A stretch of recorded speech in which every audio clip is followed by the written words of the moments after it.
এই মিয়া, রাস্তা দেখে শুনে চলতে পারেন না? আর একটু হলে তো মোটরসাইকেল নিচে পড়তে। সরি ভাইজান, আমার ভুল হয়ে গেছে। আরে মাসুম তুই? আরে রাসেল, কতদিন পর বন্ধু।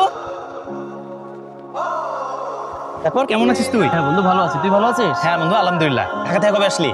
এই তো কিছুদিন হলো আসলাম বন্ধু। তুই অন্য মনস্ক হয়ে রাস্তা পার হচ্ছিস, আর একটু হলে তো গাড়ি নিচে পড়ে যেতি। না একটা জিনিস ভাবছিলাম তো আর কি। সবকিছু ঠিকঠাক আছে তো নাকি? হ্যাঁ বন্ধু সবকিছু ঠিকঠাকই।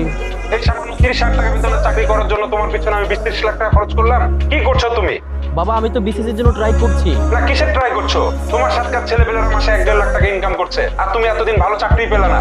বাবা আমাকে আর কিছুদিন সময় দাও, আমি তো চেষ্টা করছি। বলো। কিসের সময়? রাখো ফোন। আচ্ছা তুমি চিন্তা করো না, তুমি খাওয়া দাওয়া করেছো?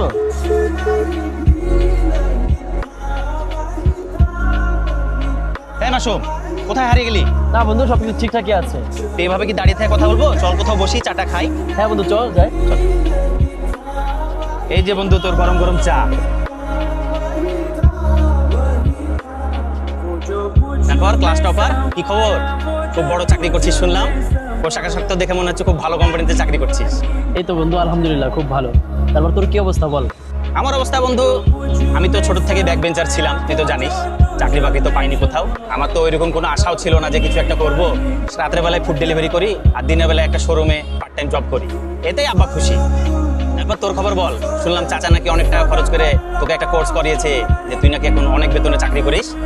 1-1.5 লাখ টাকা তো মনে হয় বেতন পাস নাকি? হ্যাঁ বন্ধু লাখ টাকা আসে।